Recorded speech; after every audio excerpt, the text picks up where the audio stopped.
Hello, friends.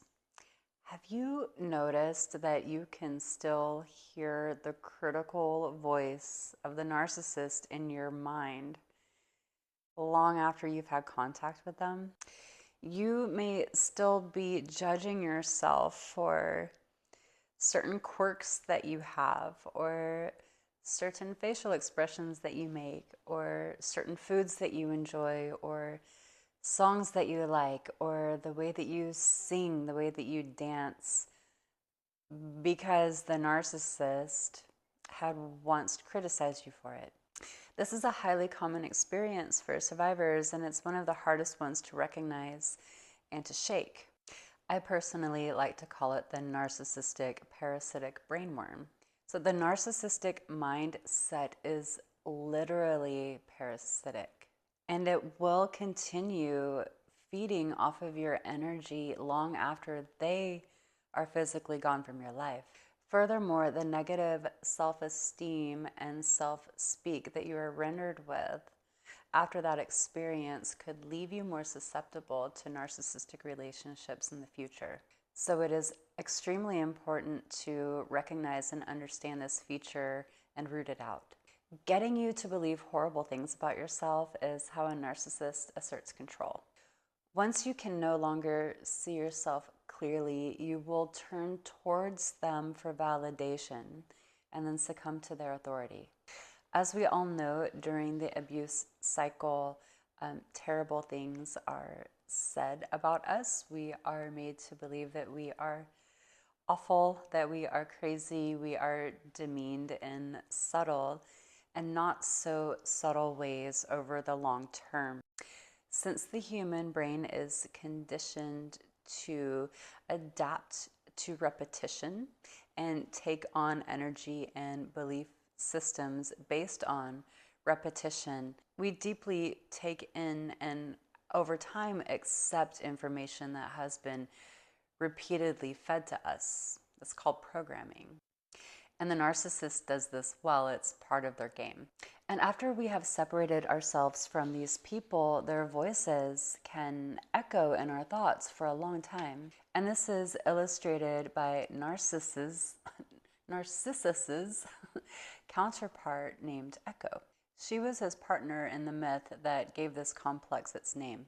So yeah, Narcissus was the dude who was cursed by Hera to stare at his own reflection self-obsessively, and he just pretty much sighed over his own reflection until, he withered away and died. And then Echo, she lost her own voice, and all she could do was repeat Narcissus. It's funny hard saying this in the possessive. Narcissus was his name, which is where we get the term narcissist, if you don't know. So yeah, that guy, she was in love with him, but she was also cursed by Hera and not allowed to speak her own words. She was only allowed to repeat whatever he said. Obviously, he gave her no attention. She was invisible to him. He was self-obsessed, and she was pining after him. He was pining after himself. She couldn't say anything except for anything he said. This myth is the perfect analogy of these relationships. So the echo of the narcissist's criticisms of you can rob you of your self-esteem and your self-value and your joy and your happiness and your sense of peace for years after you break contact with them. It can deprive you of your healthy sense of self and keep you from living your life in the sunshine. It can make it really hard to feel safe being perceived when these thoughts are running in our mind. You have internalized the shame that the narcissist has planted in your psyche. That shame was theirs, and now it has infected you. And sadly, you will likely continue to dim yourself until you can extract that echo parasite from your mind. This is really difficult to do by mere extraction. Usually just trying to pull it out or resist it doesn't work. It's like a subconscious belief that you have adopted.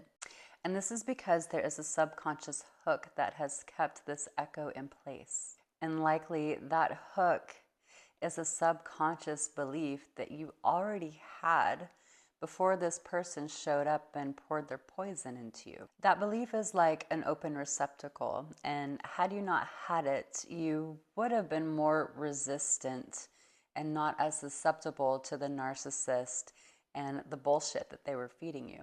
Sometimes the hook is that we must be open-hearted, overly compassionate, and extra forgiving to any person who crosses our path, no matter how despicable they may behave towards us. And this is often the teaching of, churches or religious cults.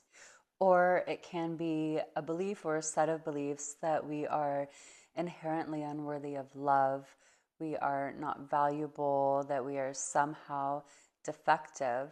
And these usually form at a very young age if we are experiencing any sort of neglect or mistreatment when we were a child. The most effective way to combat the echo parasite is to work with your subconscious belief system.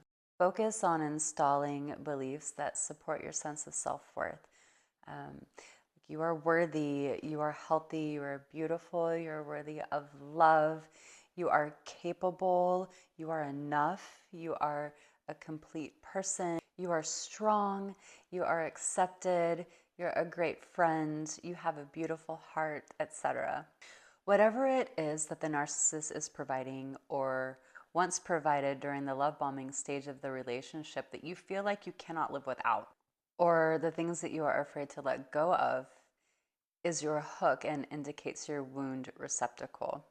So for instance, whatever sense of security the relationship is functioning to provide for you, and you are holding on to that despite whatever abuse you are enduring, that thing that you feel like is secure for you that you don't want to let go of, that's going to be the thing that you feel like you cannot conjure by yourself or on your own. That was the thing that you felt like you lacked or that you are incapable of procuring in your own life. So that is the open place where the echo parasite can enter from. So you heal the wound by filling it with loving affirmation, and this can take time. I personally found that listening to positive affirmation tracks while I slept to be highly effective.